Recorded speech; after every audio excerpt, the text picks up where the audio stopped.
গছজোপাৰ সৈতে। ধুনীয়া নহয়নে?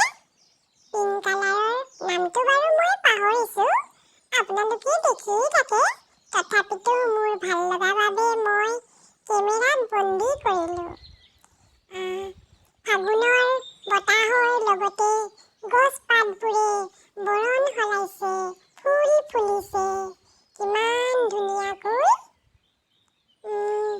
ভাল লাগে চাই নহয়নে? আৰু চৰাই চিৰিকটিবোৰ কি সুন্দৰকৈ কথা পাতি থাকে, গান গাই থাকে। আপোনালোকে চাগে মন কৰিছে নহয় জানো? কিমান ফাগুনৰ লগে লগে ফুলবোৰে কেনেকৈ বৰণ সলায়, পাতবোৰে কেনেকৈ সেউজীয়া হৈ পৰে। সকলোৰে ভাল লাগে, মনবোৰ ভাল লাগে। কিবা এটা উৰণীয়া যেন মনটো, তেনেকুৱা নহয়